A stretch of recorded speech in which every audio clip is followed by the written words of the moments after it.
কেউ ভাই আপনি এই জায়গায় এন আইসি সমস্যা কইরই। এই যে এই রাস্তার এই সাইডে যা জমি আছে, এই পুকুর টুকুর জমি টমি যা আছে সব আমার, এগুলি সব আমার। মনে করেন কতগুলি কলা গাছ লাগাইছি, 3-4 হাজার কলা চারা লাগাইছি। কলা গেলে বারোলে বাদ দিলে আমি আর একটা কলা আমি নিয়ে খাইতারি না, আমার ফলাফান খাওয়াইতারি না। আমার বইনেরা সম্পদের লেয়া পাগল হয়ে গেছে, অংশ দিতাম, এই অংশর জোর দেয় আয়া সবগুলি কলা কাটটা লয়ে গেছে চরি গিলি, একটা চরিও নাই কা ভাই। তাই আমি নাকি? হুদো হুদি কষ্ট করছি ভাই। তা বোনের হকটা সুন্দর মতন বুঝাই দিয়া দেন তো চলে। এই দেন ভাই, এই সাইডের জমিগুলি আছে না, হ্যাঁ। এই জমিগুলি সব বালুদা বরট করমু। এন 200 বিঘা সম্পত্তি হয়ে গেছে আমার লাগে, আমার আব্বাই। এন এন মনে করেন 200 বিঘা সম্পত্তি হয়ে গেছে ভাই আমার বাহে।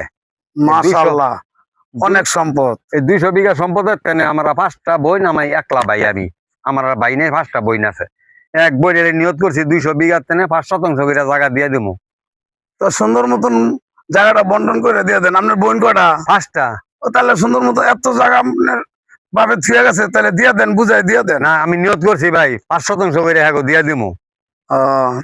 করে দেখছি 200 বিঘার তেরা 5 শতাংশ করে আমারতে পায়, 5 বইনে 25 শতাংশ পাইবে, আর সব জমি আমার। আচ্ছা, সুন্দর, তাহলে ভালো হইব। আপনি যদি বুঝাই দিয়ে দেন দিয়ে দেব ভাই, সুন্দর হইব।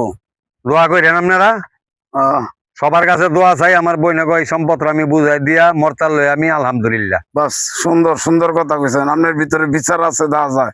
তো আপনার বোনেরা তো রাস্তাঘাটে যে যারা পায় হারে খালি কয়, তো আপনার মুখে একটা কথা শুনে দেখলাম যে আপনি ঠিক আছেন।